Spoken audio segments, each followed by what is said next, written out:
the past decade, the U.S. downhill scene has remained vibrant in its grassroots, while the strongest crops of American downhill racers have grown to prominence, with Aaron Gwin leading the charge. Hosting the U.S. National Downhill Series for its 7th year in a row, it's safe to say that Windrock Bike Park has cemented itself as the home for U.S. downhill racing. The Tennessee National is the embodiment of the grassroots to world-class story of Windrock Bike Park. To win this event means etching your name alongside downhill royalty. The past winners of the Tennessee National have a distinctive World Cup flavor, and this year's field boasts a number of the world's fastest riders. We stopped by the Team Expo area to sit down with Norco Factory's Mark Wallace to see how he is getting on with the track and the vibes here at the Tennessee National.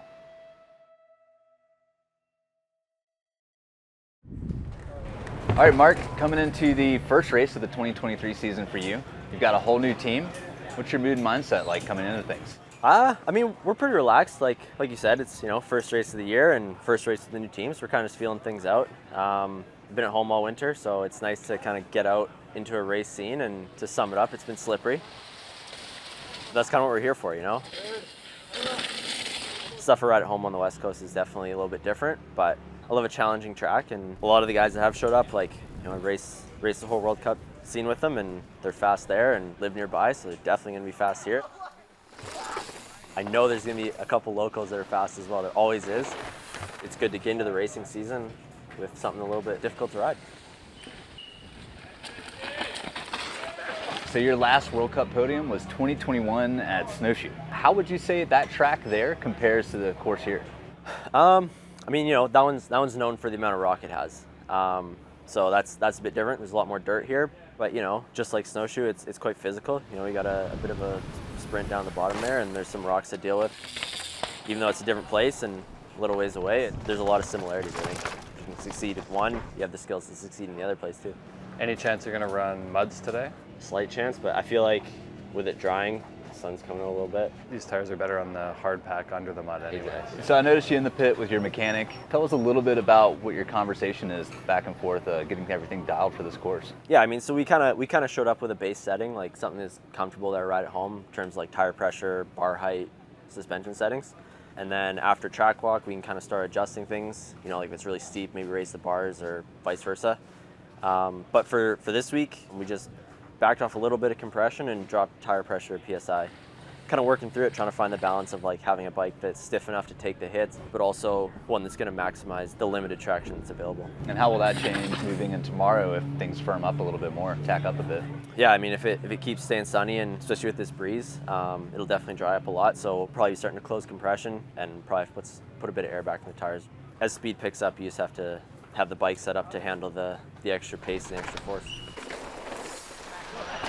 All right, well, let's end with your description of this track in 3 words or less. Can do it in 1. It's slippery. Fair, totally fair. The track for the Tennessee National follows the bones of the Middle Finger Trail here at Windrock, and to tell us all about it, we called up with the boss man himself, Sean Leader. Sean, thanks so much for taking some time out of your day to chat with us. We're back here for the second weekend of the 2023 Tennessee National. Had the XC event rounding out today, and tomorrow's the big downhill event. And I know the stoke's pretty high. Track has seen some changes from last year, especially down at the bottom. Why don't you give us a little run through on maybe the total vertical length of the track and some of the key features on the course? This year's track has 1,200 foot of elevation. It's a little over 1.25 miles long. It's one of the longest tracks we've ever raced on the mountain. We've added in a lot of length to it, so we're looking at track times that are going to be a little bit closer to 2 minutes 20 seconds for the winning time. So I'm excited to add key features that are changed, but also pull the track out a little bit. Start out of the start gate, and the first feature you come to is our new rock garden. That section, we change it every year, so I really enjoy building that piece. It's the iconic rock garden that gets moved every year just a little bit to each side. This year I stacked a brutal set of rocks. I mean, it's gross. And as soon as you get through them, you head into the Rock Shox whoops, which is just steep, supercross style whoops that were looking like they were running out really good. Yeah. Then you go into some kind of iconic wall ride features that have been there year after year. And you work through some older features there, and down at the bottom of the track we have a whole new jump section, which I'm really excited about. So you finish the race on a great set of jumps that are all brand new, and you can end your race run with a bit of style. Yeah, that's totally fresh this winter. It's really pretty iconic already. I mean, coming in off that shark fin, dropping in, has like a lot of flavor to it. Yeah. And then it just sets you up for some big flying action. Yeah, I've seen some really cool stuff already this week. All right, well, 2 weekends. This is the last weekend. I'm sure it's been a lot, but you've done an awesome job. And I know the psych is pretty high out here. XC rounded out today, and we got the main event tomorrow. So looking forward to it. Thanks so much, Sean. Man. Appreciate it. To catch us up with seating results, I'm going to toss it over to Trillwell. It's time to get down to business with racing here at the 2023 Tennessee National. Conditions yesterday for seating were quite tricky for the racers, and here's the seating results from our elite women. We have 3 former winners here in the field today, so an incredibly strong group of women, with Frida Ronning leading the way in seating with a 306.62. Kailey Skelton, a previous champ, as well in second place. She's our defending champ from 2022 with a 309.13. Gracie Hemstreet slotted into third with a 315.07. Shell Peugeot in fourth with a 316.7. And Ella Erickson rounding out our top 5 with a 333.34. Well, Shell Peugeot is going to start us out here at the Tennessee National. She is our current hot seat rider, qualified with a 316.76 in very different conditions than we're seeing today. As you see behind the start hut, bluebird skies, and you can see the energy out of Shell. It represents a whole new season for her. She had such a crazy 2022 year with a bunch of unfortunate travel incidents, and yeah, she's just ready to rip this year on that new propane. Speaking of ripping, this track is absolutely dialed. And if you guys have not been to Windrock before, we use a lot of the same pieces of track. This is actually a new section you're seeing right here on this middle finger course. So it's a new way around that rock garden. And of course, new for this year, the Rock Shox whoops. And plenty more track details that the crew have put into this race course for 2023. Riders are actually entering this section a little bit different. You see Shell riding up high on those rocks, getting some drive into the next bit of track. Yeah, barely any moisture left in the dirt. I mean, dare I say it's getting a little bit dry in some places. There are springs on the mountain, as you'll see in that section right there. So plenty of mud still to be had, but yeah, very variable conditions. It'll be interesting to see how racers cope with the changing conditions, as it's been a couple hours since they've been on track. Shell, one of our favorite riders here in the Southeast. She's got a huge schedule ahead of her this year. She's also a former champion. Shell feels right at home here. She took the win at the Tennessee National in 2019. We had to say goodbye to the old Red Bull Ravine because of an unfortunate mudslide incident. Shell's sending it right there into these new jumps. Such a great finishing section put together by the bike park crew, as Shell Peugeot will start us out a 312.58. So she dropped 4 seconds off her seating time yesterday. So if that's any indication, times are going to come way down during the race session on Sunday. Should be some fireworks on track as we look to our next rider, Gracie Hemstreet. She rides for the Norco factory team this year out of British Columbia, and it's her first year in Elite. One of the most talented female downhill racers on the planet. She went 6 for 8 with wins on the Junior World Cup circuit last year, so really excited to see what Gracie can do in this run.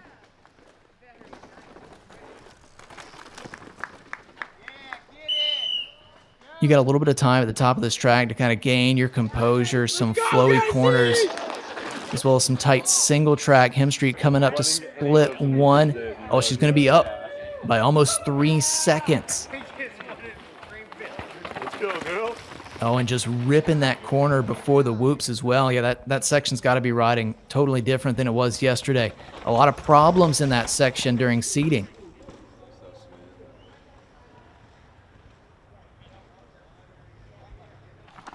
So we'll see Hemstreet tackle this rock feature. Yeah, again, going up nice and high, getting some drive off of that rock. Oh, and a double there into the right-hand corner. So Gracie finding her flow here on the steeps at Windrock. Not her first time out here either, so she'll have a little bit of experience.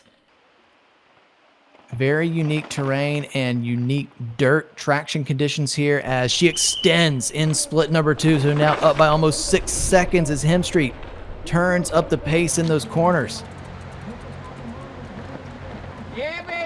Oh yeah, Gracie looking really strong coming into this final jump section. Let's see what she can do in this brand new Red Bull Ravine. On the pedals and on the gas out of the shark fin. Oh, perfectly smooth. Look at the style. Oh, and the whip is massive from Hemstreet. She crosses the line, goes fastest by 8.3 seconds, a 3:04.28. That's going to be over 2 seconds faster than our top qualifying time from yesterday. Wow, what a run there by Hemstreet. And yeah, we thought the times would come way down with these conditions. So Hemstreet dropped over 10 seconds as we look to Kailey Skelton. She is our defending champion here at the Tennessee National, also our current U.S. national champion in elite downhill.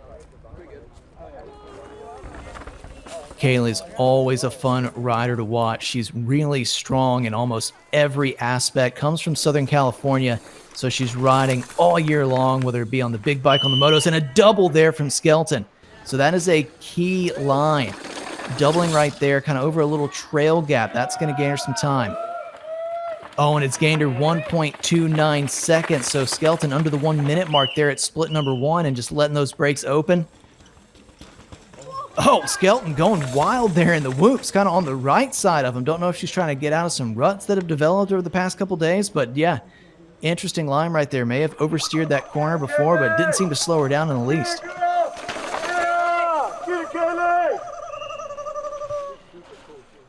Skelton looking really strong on that fast straightaway, continuing to dive into some more of these steep and technical elements of the course.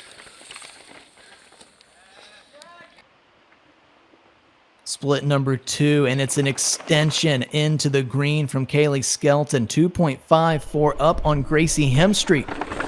So an incredible run coming together from our defending champion here at the Tennessee National. Yeah, you've really got to hold your composure together. These jumps, I mean, they're big, and you're going really fast. You're fatigued at this point in the run. You've got to get good backside on all of these hits, carry that momentum to the finish. Oh, Skelton making short work of that shark fin. She's definitely got the pace down here on the finish straightaway. Skelton's going to cross the line, and it's green, 6.61 into the lead for Kailey Skelton. It's a 3:01.67. And the stars and stripes of Kailey Skelton are now on the hot seat with one rider left to go. So we'll see if Kailey can hang on to that lead, but she's got to take down Frida Ronning. Frida riding for the Union out of right here in Clinton, Tennessee. Qualified yesterday with a 3:06. We've already seen that time go by, but we know Frida will be able to put something together in these great conditions, riding at her home mountain in Windrock. Frida's had more time on this bike, although she hadn't been on the Santa Cruz big bike all that much yet this season. Been recovering from a pretty major head injury last year, but we're so stoked to see her back up to pace. She's a legend here in the Southeast, been racing the Tennessee National for all 7 seasons since its inception, and she's right there on pace with Skelton. Dropped a little bit low by that tree, but she's just letting it all hang out. And inside on the whoops for Frida. Very smooth run there. Oh yeah, she's just letting that Santa Cruz V10 dance about up onto this rock wall ride. Yeah, looking very strong, very composed. She was just over a half second back of Skelton there on split number 1. And yeah, I'm really liking what I'm seeing from Frida. She's an extremely smooth rider, and she's up now. So Frida's into the green by the narrowest of margins, 0.2 of a second on Kailey Skelton. And an inside line there from Frida. Wow. So Frida pulling out all the local lines here. She can, trying to take the win here. Trying to deny Kailey Skelton back-to-back wins here at the Tennessee National. And there's just one straightaway left between Frida and the finish line. Oh, able to get some nice Oh my goodness, whoa. Carried a ton of speed onto that first tabletop, almost took her out, but she's still on it. Frida will cross the finish line back. A 3:02.49 into second place by just 0.8 of a second. So an incredible comeback ride for Frida, but it's not going to be quite enough to take the win, as Kailey Skelton will go back-to-back here at the Tennessee National. Frida's stoked, she's all smiles, and what a great race from our elite women. And here's your UCI Elite Women's podium at the 2023 Tennessee National. Miranda Maleska in 5th, Shell Peugeot in 4th, Gracie Hemstreet with a nice elite debut in 3rd, Frida Ronning with an incredible comeback ride to start her season in 2nd, and Kailey Skelton going back-to-back with wins in 2022 and now 23 at the Tennessee National. And here are the results from our seating session yesterday for the elite men. Interestingly enough, we only have one previous champion from the Tennessee National in our field for racing today, and that would be your top-seeded rider, Dakotah Norton, who was the winner here in 2020 and in 2022. Dak had a couple seconds on his teammate, Aaron Gwynn, who slotted into 2nd place from yesterday's seating, and Dante Silva, newly on the Canyon Collective Factory team, seated in 3rd with a 2:34.6. Lucas Shaw and Palmanoyo Busquet round out the top 5, and you see the rest of our top 10 here: Austin Dooley, Chris Grice, Jack Peterson, Vlad Cherubla, and Lucas Cruz. Well, we're going to start off our men's race with our current hot seat rider. It's Vlad Cherubla. Vlad putting in a nice time here at 2:38.24 in qualifying, and also backing it up with this good run in finals that we'll take a look at right here. So Vlad loves the riding here at Windrock. You can find him here most winters getting laps in at the bike park. He's a guy that just rides with an extremely aggressive style. No shortage of strength. Spends plenty of time in the gym. You know, folks may know him from the Pink Bike Academy, but oh my goodness, is Vlad letting it hang out there. But us in the Southeast, we know him here from the Tennessee National and riding at Windrock. And yeah, Vlad loves to go fast here. And man, he's putting together a great run. You can see why he's in the hot seat. Even trying to sneak a couple pedals in. But yeah, he's really letting it all hang out on that common saw. Big double there out of Vlad. That's a move we're going to see a lot of here in this broadcast. Yeah, riding loose, riding extremely well. He was 7th here in 2021, and he's going to put down a 2:35 here, so 3 seconds off of his seating time to set the standard as we look towards our top 8 elite men today. Jack Peterson's going to start us off, and this man is hungry. Out of Breckenridge, Colorado, been doing his winter training here in Windrock for the 2nd winter in a row, and he's finally on a downhill bike. Yeah, get this man on a full downhill bike, and he will go wide open, that's for sure. Peterson looking to do some damage amongst the big names here at the Tennessee National. He's right there on pace with Vlad at the top of the track. Oh, on the edge of the tough blocks there through the Rock Shox whoops, and Peterson just doubling down. Yeah, he's not going to hold back one bit. He knows it's going to take an incredible run to crack the top 5 with all the riders we have here at the Tennessee National. Oh, yeah, big moves here from Peterson. Oh, Peterson with a huge crash. Oh, my goodness. Maybe that mud softened his landing just a little bit, but that is a big-time hit, and Peterson's right back up. Wow. Not what Peterson was hoping for out of his run today, but as I mentioned, I mean, this guy just goes full throttle. When you put him on a racetrack, he's not going to do anything less than 100%, and he's back up on his bike. So good to see. An unfortunate ending for Jack's run. He had a great start to his year at Downhill Southeast. He was 3rd place at the Trials Training Center, really coming into his own on that big bike. But yeah, we look forward to seeing him later in the season. Maybe back at Downhill Southeast or at another National Series round. Ooh, Peterson describing that crash. That was a gnarly one. As we move on to Chris Grice, riding for Generation Specialized out of Brevard, North Carolina, qualified with a 2:36.9. He's all smiles because he took a win over his good buddy Nico Malali at the Trials Training Center Downhill Southeast. And Speaking of Nico, got to give you a big shout out. Hope you are healing up well from that unfortunate crash earlier in the week. And we know Bryce Crispy will do you proud here on this run as he's doubling down. Love that little trail gap line right there. And Grice, I mean, he's been riding here since I think he was 12 years old, as he's just 0.16 off that time of Vlad.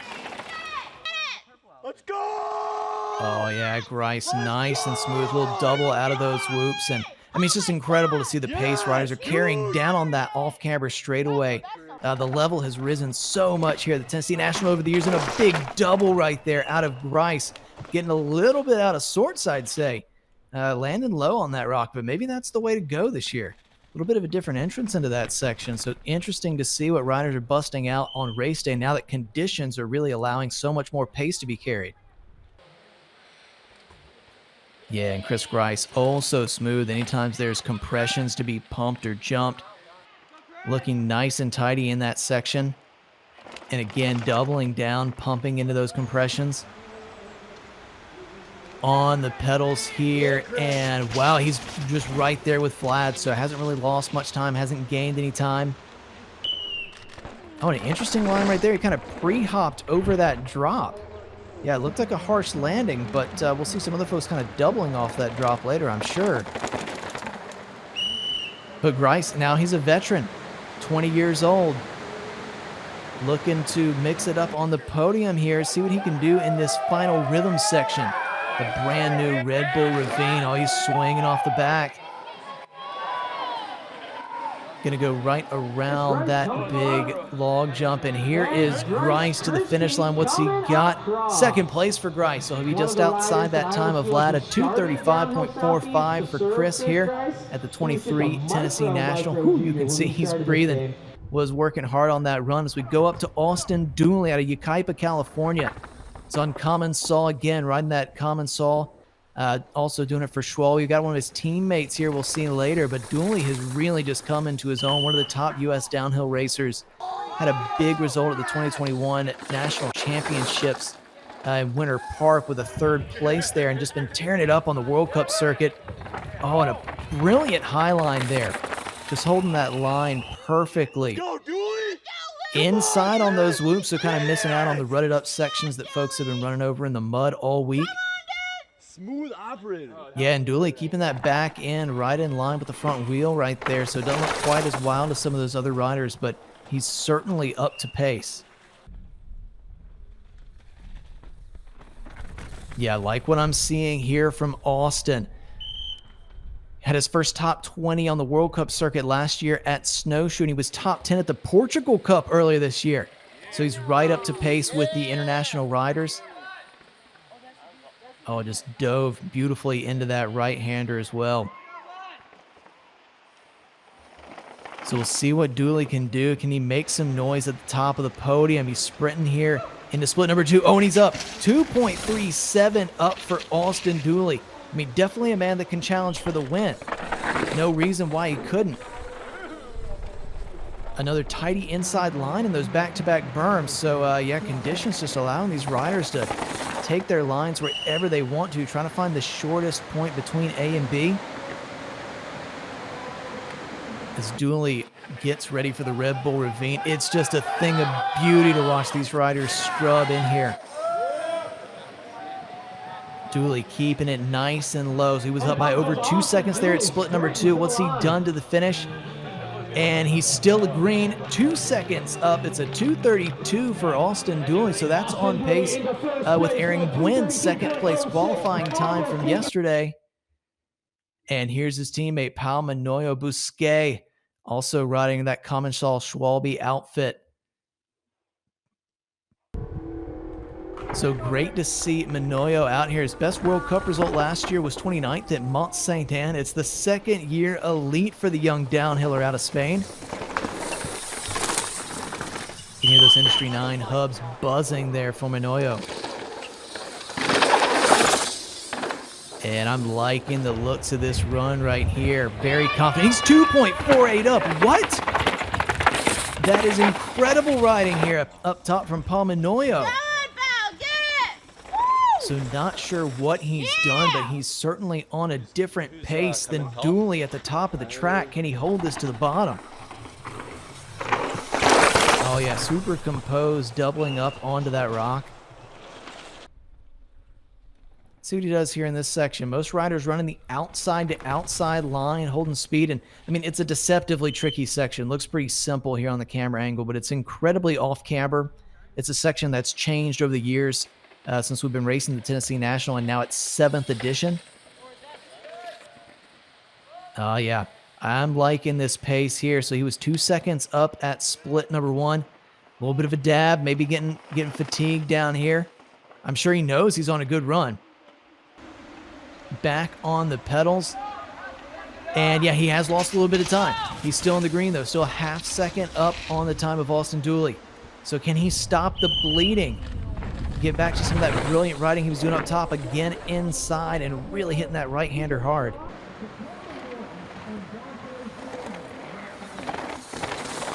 But what can Manoyo do here on this final Red Bull Ravine section as we watch him traverse over? Maybe trying to take a couple breaths, gather himself for these final pumps. Nice backside there. And here's Manoyo sprinting down to the line. Has he held on to that advantage? Yes, he has. It's the hot seat for Pal Manoyo Busquet. 2:31.81, faster than that second place qualifying time of Aaron Gwynn from yesterday. And here is Luca Shaw, 4th place yesterday in qualifying with a 2:35.05. Nothing but smiles here for the almost a hometown national for Shaw, just from right across the border in North Carolina. Luca, one of the riders that, oh, look at that line. Very interesting. Already taking some aggressive risks at the top of this track.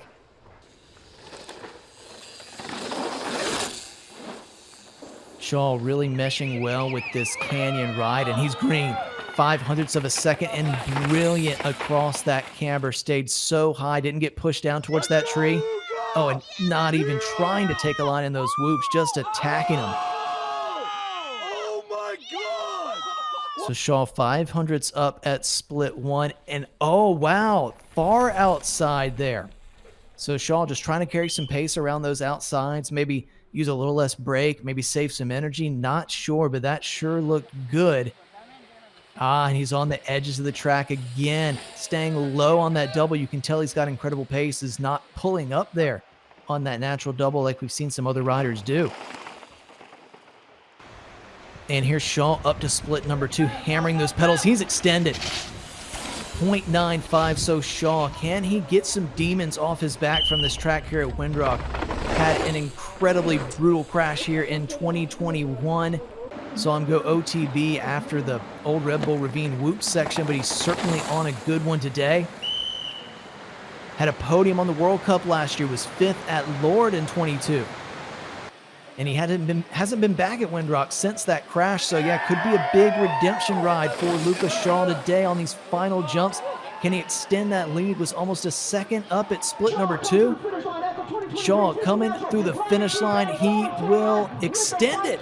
1.74 into the green. It's a 2:30.07 for Luca Shaw. Second fastest time we've seen this weekend. Great run there out of the Canyon Collective rider. And Canyon Collective teammate Dante Silva will be dropping in next. Dante's been stoked to be out here at the Tennessee National, just soaking it all up, and a guy that has progressed incredibly over the past couple seasons.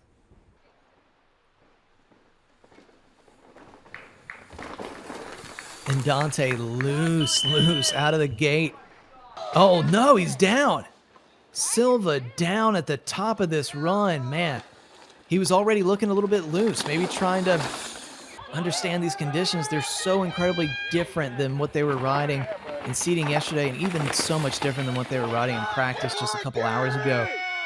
I mean, I feel like Windrock, it's always wet, but what people might not understand is things dry out super fast here at Windrock, and it's been sunny and pretty seasonably warm. Oh, Dante, yeah, trying to push hard, make up for that mistake. Maybe he felt like he didn't lose that much time up top and he could still salvage a podium result, but yeah, it'll make you try to push a little bit harder, but Dante's day will come this season. I'm sure of it. It's his third year elite now. He had 2 top 20s last year on the World Cup Series. He's kind of that same class of Austin Dooley, of the new, young, up-and-coming Americans on the World Cup scene. Yeah, the guy, he just really excels when tracks get, faster, more technical, longer, and that's what they're going to see on the World Cup circuit this year. Hope we see Dante back out at the other rounds of the USA Cycling National Series. See how Dante just kind of chilling, but I'm looking forward to seeing him down through these final jumps. He's always puts on a show. 2 more riders left to go after Silva crosses the finish line. We'll see Aaron Gwynn drop in as our second fastest qualifier. And then, of course, Dakotah Norton will be our final rider on track.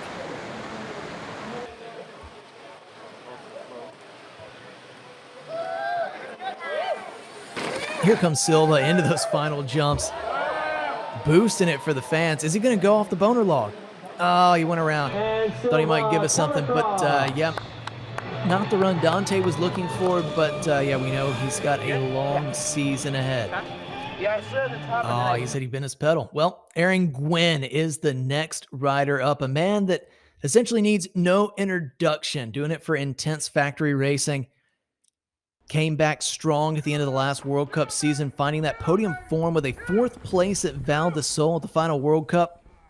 Of course, he's an 8-time national champion here in the U.S., won his first national championship in 2009. I think Dante might have been 6 years old.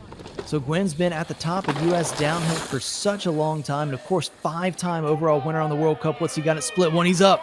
2.12 up for the Gwinner. Yeah, there's nothing like the taste of sweet victory, and Aaron wants to get back to that top step. Be a great way to start his season off if he can hold this to the finish line and take a win at the Tennessee National. Incredibly poised and oh so fast on that top section. Yeah, he's going to take a more direct line than we saw Lucas Shaw take that section. Oh, I think he just got offline.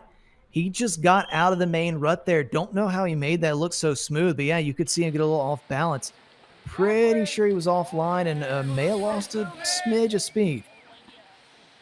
We'll see what this next split tells us. So Gwynn looking clean on the pedals right here, and 3.62. So Gwynn continuing to power down this course at Windrock. And super inside right there. Whoa. Wow, almost looked like he got kind of bucked, but he might have pre-hopped that drop. Very interesting line. Obviously knows where he wants to go here. He's got to beat a 227.47. That was the time that Dakotah Norton put down in qualifying yesterday. And here's Gwynn into these final jumps. You know he's going to stay super slow. A man known for insane scrubs on the World Cup. Here's Gwynn down to the line. What will he put down? It's a 2:26, so 3.4 seconds into the lead and almost a second faster than that time from Norton yesterday. So Gwynn's put a run down. Will it be enough? Dak Norton will tell us if it will be enough. He is our #1 qualifier from right here in Clinton, Tennessee. He's the only former winner in the race today. He's a 2-time winner from 2020 and 2022 as Dak Norton drops in for his bid. He's got that national championship sleeve flying, and you can see Norton actually looking very chill at the top compared to some of the riders. I've seen some wild lines up there. Wow, that certainly wasn't chill, though. Dove hard into that right-hander. And he's back at split 1, 0.7 back from Gwynn. Wow, things are getting interesting here. Whoa! Norton just absolutely revved it out of the whoops. Oh, getting loose again. So Dak turning it up here between splits 1 and 2. He was 0.7 down at split number 1. We did see Gwynn get a bit offline here, lower down in the course, so an opportunity for Dak to make up some time. Yeah, it was that section right there, and Dak nicely in that rut. So Norton trying to be the first 3-time winner in Elite Men here at the Tennessee National, and looking brutally fast on that section. Woo!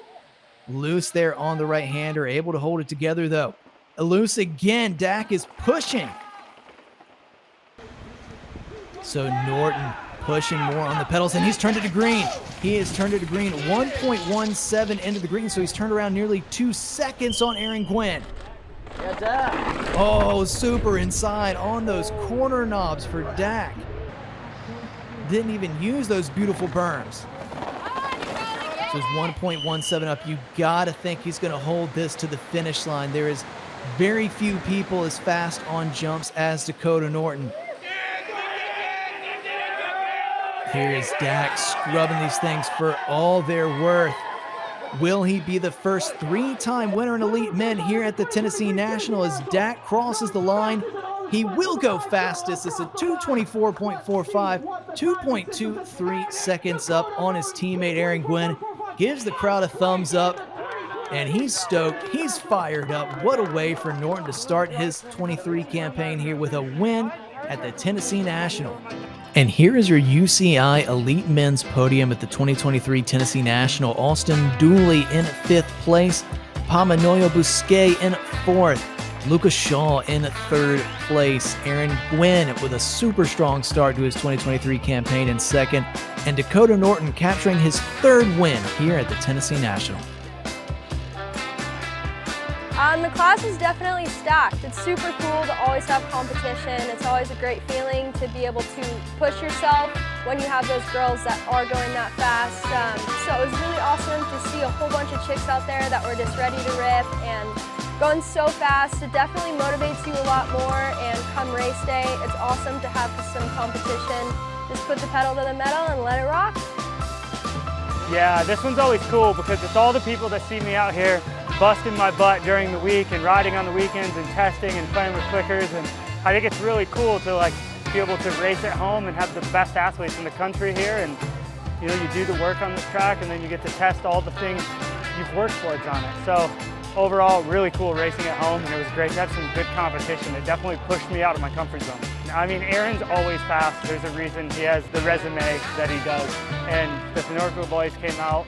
It was just a lot of overall fast dudes, Lucas Shaw, Chris Grice, all those dudes coming out just makes a great level of competition. It really made it feel like a national and a great warm-up for the World Cup season. What an incredible weekend of downhill racing here at the 2023 Tennessee National presented by Rock Shox. The racers delivered today. Thank you so much to the fans that were out here at the National. And thank you guys for tuning in on YouTube. We will see you next year at the Tennessee National. And until then, keep ripping.